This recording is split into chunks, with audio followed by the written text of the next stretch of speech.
Hello દોસ્તો, જય શ્રી કૃષ્ણ, રાધે રાધે. તો આજે મેં બનાવી સરગવાનું અમારા ગામડા સ્ટાઇલ શાક.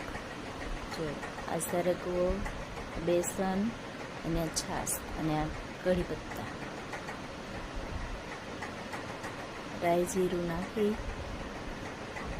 હિંગ નાખી દીધી,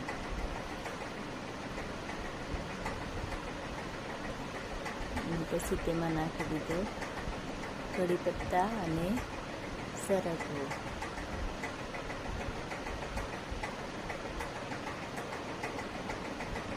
પછી બધું સારી રીતે મિક્સ કરીને હલાવી દીધું. પછી એમાં નાખી દીધી હળદર,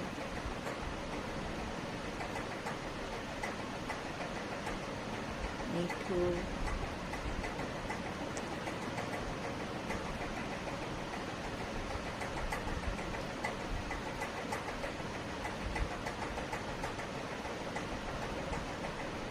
મને છોકરા ડિસ્ટર્બ કરતા થાય એટલે થોડુંક લેટ થતું છે. આ નાખી દીધું મરચું,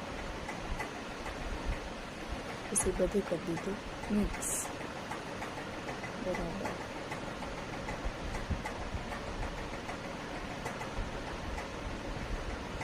અમારા ગામડામાં આવી રીતે સરગવાનું બેસનવાળું શાક બનાવે છે. બહુ જ ખાવામાં મીઠું મસ્ત લાગે છે. અને પછી એમાં સરગવો ચડે એટલું પાણી મૂકી દેવાનું. પાણી થોડુંક વધારે નાખવાનું એમાં,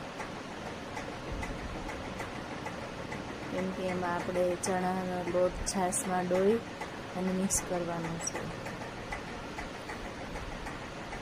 આને થોડીક વાર ચડવા દઈશું, સરગવો બફાઈ જાય ત્યાં સુધી.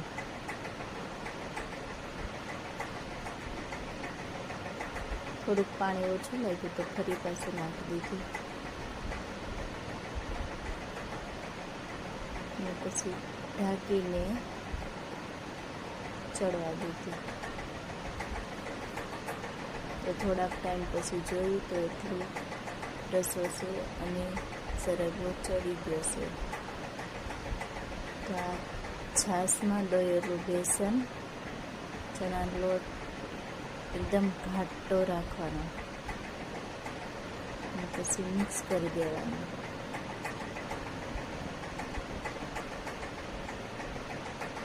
આ શાક મને બહુ જ ભાવે છે. અમારા ગામડામાં આવી રીતે શાક ઘણા લોકો બનાવતા હોય છે. જો કે બધા અલગ અલગ રીતે બનાવે, પણ અમારે ત્યાં